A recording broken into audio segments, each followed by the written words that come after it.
Welcome to జనం మాట. నేను మీ చంద్ర. రాజకీయాలు రాష్ట్రవ్యాప్తంగా కొనసాగుతున్నాయి. ఇదే నేపథ్యంలో ఆంధ్రప్రదేశ్లో ఎన్నికలు సన్నిద్ధమవుతున్న అన్ని పార్టీలు. ఇదే నేపథ్యంలో ఆంధ్రప్రదేశ్లో ప్రధాన వార్తాపత్రికలైన రెండు వార్తాపత్రికలు ఆంధ్రజ్యోతి, ఈనాడు, ఈ రెండు వార్తాపత్రికల గురించి జగన్మోహన్ రెడ్డి గారు నిత్యం చెప్తూనే ఉంటారు.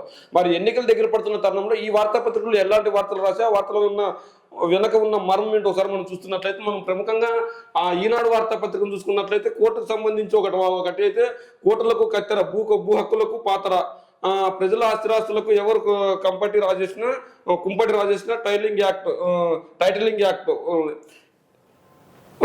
యాక్ట్ భూ కబ్జాదారులకు వరంగా కొత్త చట్టం, కోర్టుల పరిధిని లాగేసి అధికారులకు హక్కుల నిర్ణయాధికారం, వైకాపా ప్రభుత్వం బాధ్యత రహిత చర్య, సొంత వారి కోసం రికార్డులు సృష్టించే ఎత్తుగడ, 2023 అక్టోబర్ 31 నుంచి చట్టం అమలులోకి వచ్చినట్లు జీవో జారీ, అభ్యంతరాలు వచ్చాక సలహాలు స్వీకరిస్తామంటూ కల్లిబొల్లి మాటలు.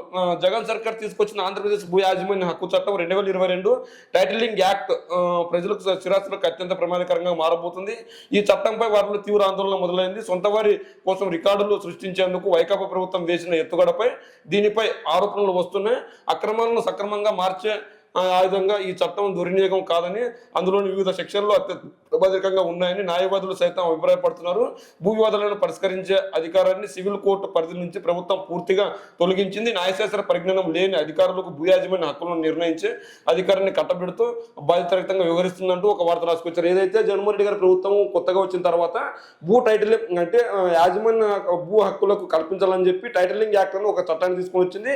ఈ చట్టంలో ఎన్నో లోపాలు ఉన్నాయి. ఈ లోపాలకు సంబంధించి పునరాలోచన చేయాలని చెప్పింది. అయితే ఈ వాటిని పరిష్కరించే దిశగా ఈ వార్త రాసుకొచ్చిందని చెప్పింది. అయితే ఏదేమైనప్పటికీ అధికారం శాశ్వతంగా వైఎస్ఆర్సీపీ అయితే మాత్రం ఉందో, ఎన్నికల దగ్గర పడుతున్న నేపథ్యంలో మరి అధికారం ఎవరికి వస్తుందని తెలియకనే ఈ చట్టాన్ని తీసుకొని వచ్చారు. అయితే భూ హక్కులకు అందరికీ సమాన అవకాశాలు కల్పించాలి, ఈ భూ సమస్యల పరిష్కారం చేయాలని చెప్పేసి ఈ చట్టాన్ని తీసుకొని వచ్చారు. అయితే సొంత వారి కోసం ఈ రికార్డులు తయారు చేయడానికి ఈ చట్టాన్ని తీసుకొచ్చినట్లు ఈనాడు వార్తాపత్రిక రాసుకొచ్చింది. ఏదేమైనప్పటికీ అందులో ఉన్న లోటుపాట్లన్నింటినీ పరిశీలించాక ఈ చట్టాన్ని తీసుకొని వచ్చింటారని మెజారిటీ ప్రజలు నమ్ముతున్నారు. ఇందులో తప్పులు ఉంటే ఖచ్చితంగా పునరాలోచన చేసే అవకాశం ఉంటుంది. ఖచ్చితంగా ఎవరి భూమిని ఎవరు ఆక్రమించుకోకూడదన్న ఉద్దేశంతోనే ఈ చట్టాన్ని తీసుకొచ్చింది. ఎగ్జాంపుల్, ఒక భూమి ఒకరి పేరు మీద ఉంది, అతని పేరు పని చేసుకున్న తర్వాత ఎక్కడికైనా వెళ్ళిన తర్వాత వేరే వాళ్ళు కబ్జా చేస్తే ఆ కబ్జా చేసిన భూమి కోర్టులో ఉంటే ఆ కోర్టుకు సంబంధించిన భూమిని తర్వాత తన పేరు మీద చేసుకుంటే సివిల్ కోర్టులో లావాదేవీలు జరుపుకోవాల్సిన అవసరం ఉంది.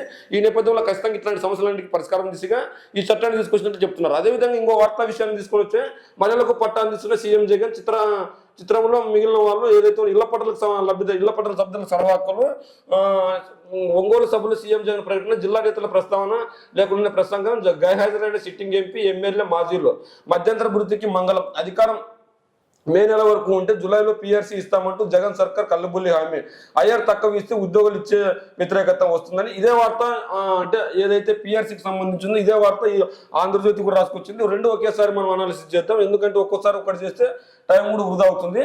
మరి ఎందుకు ఇట్లాంటి పరిస్థితి ఏం కథ అని మనం ఒకసారి చూసుకున్నట్లయితే, ఖచ్చితంగా వైఎస్ఆర్ కాంగ్రెస్ పార్టీ గద్దె దించి వాళ్ళకి సంబంధించిన వాళ్ళని వచ్చే ఎన్నికల్లో గెలిపించడమే లక్ష్యంగా ముందుకెళ్తున్నారు తప్ప అంతకు మించి ఏం కనిపించట్లేదు ఇక్కడ. ఎందుకు ఈ పరిస్థితి నెలకొందంటే ఖచ్చితంగా వాళ్ళకి సంబంధించిన వ్యక్తి అధికారంలో లేడన్న ఒక బాధ తప్ప అంతకు మించి ఏం లేదు. అదేవిధంగా మిగిలిన వార్తా విషయాలకు వస్తే, ఖచ్చితంగా వైఎస్ఆర్ కాంగ్రెస్ పార్టీ గెలిపే లక్ష్యంగా ముందుకెళ్తుంటే వీళ్ళేమో వైఎస్ఆర్ కాంగ్రెస్ పార్టీని గద్దె దించడానికి ముందుకెళ్తున్నారని చెప్పేసి మనం అనుకోవచ్చు. ఏదేమైనప్పటికీ వచ్చే ఎన్నికల్లో గెలిపే లక్ష్యంగా అన్ని పార్టీలు ముందుకెళ్తున్నప్పుడు, అదేవిధంగా చంద్రబాబుపై తొలి ప్రైవేట్ ల్యాండర్ చరిత్ర సృష్టించిన అమెరికా కంపెనీ జాబిల్లి దక్షిణ ద్రవిక చేరువలు దిగిన ఓడిసిసిస్ ఏదైతే ఉందో చంద్రయాన్పై తొలి ప్రైవేట్ ల్యాండ్ అయిందని వీళ్ళు చెప్తున్నారు. నిన్న రోజు ల్యాండ్ అని దీని గురించి రాస్తారు. అదేవిధంగా ఈనాడు వార్తాపత్రికలు ఇప్పటిదాకా చూస్తాం. ఆంధ్రజ్యోతి వార్తాపత్రికలు చూస్తే ఐఆర్ పీఆర్సీ ఇస్తామంటే ఐఆర్ ఎందుకంటూ సర్కారులకు అయితే జగన్మోహన్ రెడ్డి గారి ప్రభుత్వం ఖచ్చితంగా మీకు పీఆర్సీ ఇస్తున్నప్పుడు మీకు ఇంకా ఐఆర్ ఎందుకు ఇవ్వాలని చెప్పేసి ఒక మాట అన్నది. ఇదే మాటకు సంబంధించి వార్త రాసింది. మరి ఉద్యోగులకి పిఆర్ టయానికి ఇస్తున్నప్పుడు ఐఆర్ ఎందుకు ఇవ్వాలని ప్రశ్నించారు. మరి తప్పేముంది అందులో? మరి పీఆర్సీ ఇచ్చి ఐఆర్ ఇచ్చి అన్ని నిధులన్నీ ఉద్యోగులకి దోచిపెడితే మిగిలిన సామాన్య ప్రజల పరిస్థితి ఏంది, అభివృద్ధి పరిస్థితి ఏంది? ఇవన్నీ మాట్లాడకుండా మొత్తం అన్ని డబ్బులన్నీ పీఆర్సీ రూపంలో వాళ్ళకి వెళ్ళి ఉద్యోగుల్లో లేని వ్యతిరేకతను సృష్టించాలని చెప్పి ఒక వార్త తప్ప అంతకు మించి ఏం లేదు. ఏదేమైనప్పటికీ వచ్చే ఎన్నికల్లో జగన్మోహన్ రెడ్డి గారిని ఎన్నుకోవడానికి ప్రజలు సిద్ధంగా ఉన్నారు. కానీ ప్రభుత్వ ఉద్యోగుల్లో కొద్దిగా వ్యతిరేకత ఉంది. ఆ వ్యతిరేకతను క్యాష్ చేసుకోవాలని ఈ వార్తాపత్రికలు రాస్తున్నారు తప్ప అంతకు మించి ఏం లేదు. మనం ఇక్కడ చూసుకున్నట్లయితే భృతి ఇచ్చేది లేదని జగన్ సర్కార్ ఉద్యోగ సంఘాల నేతలకు స్పష్టం చేసిన మంత్రుల కమిటీ. గత సంప్రదాయాలకు తూట్లు ఉత్తుతి చర్చలు ఉపన్యాసాలు ఉద్యోగులకు ఒరిగింది శూన్యం.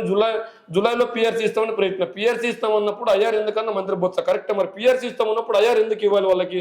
వచ్చే ప్రభుత్వంలో అమలు చేసే దానిపై హామీల ఉద్యోగ నేతల తీవ్ర ఆగ్రహం. చర్చలు విఫలం. ఉద్యమం తప్పదని వెల్లడి. ఏదైతే ఎన్నికలు దగ్గర పడుతున్నప్పుడు ఖచ్చితంగా వీళ్ళపై లేని వ్యతిరేకతను సృష్టించాలని వీళ్ళు చూస్తున్నారు. అదేవిధంగా నిందితురాలుగా కవిత ఏదైతే ఢిల్లీ మద్యం కేసుకు సంబంధించి ఉందో దాంట్లో వార్తగా ఉంది. నిందితురాలుగా కవిత తేలినట్లు ఒక వార్త అయితే రాశారు. ఢిల్లీ మద్యం కేసులు ఇప్పటిదాకా ఆమెను సాక్షిగా పరిగణించిన సిబిఐ అప్రూవర్గా రాఘవరెడ్డి ఇచ్చిన సమాచారంతో నిందితురాలుగా మార్పు చేసినట్లు ఉంది. ఇదే కేసులో త్వరలో ఢిల్లీ సీఎం కేజ్రీవాల్ అరెస్ట్ చేసే అవకాశం ఉందంటున్నారు.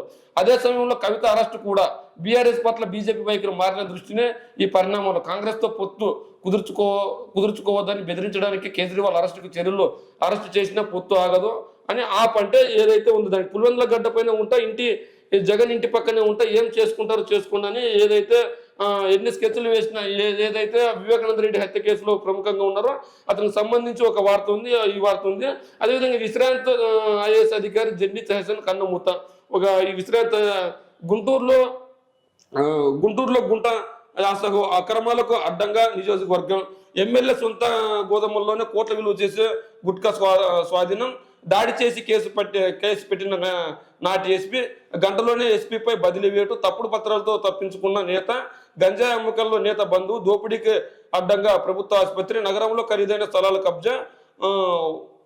వక్ఫ్ ఆస్తుల అన్యక్రితం ఏదైతే ఉందో దానికి సంబంధించి వార్త రాశారు. అయితే ఏదేమైనప్పటికీ వార్త మర్మం ఏంటి, ఆ వార్తకు సంబంధించింది అని మనం కూడా ఒకసారి చూడాలైతే వీళ్ళు ఎందుకు ఇలాంటి వార్తలు రాస్తున్నారంటే ఖచ్చితంగా ఎవరైతే చేసినా కూడా ఖచ్చితంగా పెద్ద పేదల సాక్షిగా పచ్చి అబద్ధాలు. ఒంగోలు సభలో సీఎం జగన్ వింత వ్యాఖ్యలు. స్థలాలపై కోర్టులో కేసు వేసింది వైవి అనుచరుడే. కానీ చంద్రబాబు వేయించారన్న జగన్. భువనేశ్వరి వ్యాఖ్యల వక్రీకరణ. సభ డ్వాక్రాలో మహిళల తరలింపు. సీఎం ప్రసంగిస్తున్న వెనుదిరిగిన జనం. ఆర్టీసీ స్కూల్ బస్సులను లాక్కోవడంలో అవస్థలు పడిన విద్యార్థులు ప్రయాణికులు. గుండుగోడు పేదల ఇళ్ల నిర్మాణాలపై జగన్ సర్కార్ కపటం. ఇల్లు లేని పేద అక్క చెల్లెమ్మలకు జగనన్న లేఅవుట్లో ఉచితంగా స్థలాలు ఇస్తాం. ఇల్లు కట్టుకోలేడానికి మనం ఇది ఏదైతే జగన్మోహన్ రెడ్డి గారు ఇల్లు స్థలాలు ఇచ్చారో అక్కడ సెంటున్నర స్థలం ఇస్తున్నారు. అయితే కొన్ని ప్రాంతాల్లో సెంటు ఇస్తున్నారు, మరికొన్ని ప్రాంతాల్లో సెంటున్నర స్థలం ఇస్తున్నారు. అంటే పట్టణ ప్రాంతాల్లో సెంటు స్థలము, పట్టణీకరణ ప్రాంతాల్లో సెంటు స్థలం ఇస్తుంటే ఏదైతే విలేజెస్ బ్యాక్గ్రౌండ్ ఉంది అక్కడ సెంటున్నర స్థలం ఇస్తున్నారు. మరి జగన్మోహన్ రెడ్డి గారు సెంటు స్థలం ఇస్తే సమాధులు కట్టుకోవడానికి పనికి వస్తే ఎందుకు వస్తే తమ్ముళ్ళు అని చంద్రబాబు నాయుడు గారు ప్రశ్నించారు. మరి అదే చంద్రబాబు నాయుడు గారు 14.5 సంవత్సరాలు ముఖ్యమంత్రిగా ఉన్నప్పుడు ఎందుకు సెంటు స్థలమైన ఇవ్వలేకపోయారు, ఎందుకు సెంటున్నర స్థలమైన ఇవ్వలేకపోయారు పేదలకు? అంటే పేదలకు కనపడలేదా? మేము అధికారంలోకి వస్తే 3 సెంట్లు ఇస్తామని చంద్రబాబు నాయుడు గారు మీరు అధికారంలోకి ఇప్పటి వరకు లేరా? ఇప్పటికే 14.5 సంవత్సరాలు అధికారంలో ఉన్నారు. 14 సంవత్సరాలు అధికారంలో ఉన్నప్పుడు మీరు ఇప్పటి వరకు అదే పేద ప్రజలు ఎందుకు పట్టించుకోలేదు? మరి ఇప్పుడు జగన్మోహన్ రెడ్డి గారు అనుచరుడి భూ కేసులు కోర్టులో వేశారని చెప్పారు. అమరావతి కేసులు కావచ్చు, అమరావతి రాజధాని కావచ్చు, మిగిలిన ప్రాంతాల్లో రాజధాని విస్తరణ చెందకూడదని చెప్పి ఎవరు కేసులు వేశారు? అమరావతి ప్రాంతంలో పేదలకు ఇళ్లు పంచుతుంటే ఇదే టీడీపీ నాయకులు ఇక్కడ పేదలు ఉండకూడదని కోర్టుకి వెళ్ళి ఇళ్ల స్థలాలు అయితే పంచవచ్చు, అక్కడ ఇల్లు నిర్మించకూడదని కోర్టుకి వెళ్ళి అడ్డుకున్నారా లేదా? అంటే ఇక్కడ ఎవరు అడ్డుకున్నట్లు? ఇళ్ల పట్టాలు వాళ్ళకి ఇవ్వచ్చు, రిజిస్ట్రేషన్ చేయొచ్చు, ఇల్లు కట్టేయకూడదని చెప్పి ఇదే టీడీపీ నాయకులు కోర్టుకి వెళ్ళి అడ్డుకున్నారు. మరి ఎందుకు కోర్టుకి వెళ్ళి అడ్డుకున్నారు? పేదలకు మంచి జరుగుతుంటే మీరు ఎందుకు అడ్డుకున్నారు? పేదలు అభివృద్ధి చెందకూడదు, పెద్దలు మాత్రమే అభివృద్ధి చెందాలి ఈ ప్రాంతాల్లో. మరి నిజంగా జగన్మోహన్ రెడ్డి గారు పేద ప్రజల కోసం ఇళ్ల పట్టాలు అన్ని స్థలాలు ఇస్తా అంటే ఇదే టీడీపీ 14.5 సంవత్సరాల అధికారంలో ఉండి ఎందుకు పంచలేకపోయింది? అంటే ఇక్కడ ఖచ్చితంగా పేదలకు అభివృద్ధి జరిగితే అభివృద్ధి జరగకూడదు. ఎలాగైనా జగన్మోహన్ రెడ్డి గారు మంచి చేస్తున్నా కూడా చెడు అని చెప్పడానికి ఈ ప్రయత్నాలు తప్ప అంతకు మించలేదు. జగన్మోహన్ రెడ్డి గారు నిజంగా అన్యాయం చేసింటే మరి అన్ని వేల పట్టాలు ఎందుకు పంచుతున్నాడు? ఈ దాదాపు 27,000 మంది కుటుంబాలకు సెంటున్నర స్థలం పేరుతో ఆ ప్రాంతంలో ఒంగోలు ప్రాంతంలో పేద ప్రజలకు పంచారు. మరి ఈ టీడీపీ ప్రభుత్వం గత ప్రభుత్వంలో ఎందుకు పంచలేదు? ఏదేమైనప్పటికీ జగన్మోహన్ రెడ్డి గారు సర్కారు ఖచ్చితంగా ప్రజల పక్షానే ఉంటుంది. పేదల మళ్ళా ఎన్నుకోవడానికి కూడా సిద్ధంగా ఉన్నారని చెప్పుకోవచ్చు. అదేవిధంగా ఇక్కడ అయితే ఇది టీడీపీ జనసేన తొలి జాబితా నేడే 65 మంది అభ్యర్థుల ప్రకటన. తెలుగుదేశం నుంచి 52 మంది, జనసేన తరఫున 15 మంది. ఉదయం 11:40 ఉమ్మడిగా విడుదల చేయనున్న బాబు పవన్. కుప్పంలో బరిలో తెదేపా. భీమవరం జనసేన పోటీ. టెక్కలి అచ్చెన్న, మంగళగిరి లోకేష్, తెనాలి నాదెండ్ల మనోహర్కు 100కు పైగా చోట్ల కసరత్తు పూర్తి. బీజేపీ రాక ప్రకటన వాయిదా. మెగా పౌర్ణమి కావడంతో ఇబ్బందులు లేని సీట్లలో అభ్యర్థులు వెల్లడి. బీజేపీ నాయకత్వానికి సమాచారం కొందరు లోక్సభ అభ్యర్థుల పేర్లు కూడా వెల్లడించే ఛాన్స్. ఎల్లుండి టీడీపీలోకి వైసీపీ ఎంపీ లావు, ఎమ్మెల్యేల వసంత, పార్థసారథి, ఎమ్మెల్సీ జంగా కృష్ణమూర్తి కూడా. రామభక్తుల హామీలు మరవడం మోసం కదా. ఇది ఫస్ట్ ప్రస్తుతానికి ఇది టీడీపీ జనసేన సీట్లకు ఒక సర్దుబాటు వచ్చినట్లుంది. అయితే ఆంధ్రజ్యోతి వార్తాపత్రిక కథనం ప్రకారం ఏంటంటే టీడీపీకి 50 నుంచి 52 సీట్లు అంటే ఇప్పుడు తొలి విడతలో కేటాయించే అవకాశం ఉంది. అదే జనసేనకి 15 సీట్లు కేటాయించే అవకాశం ఉంది.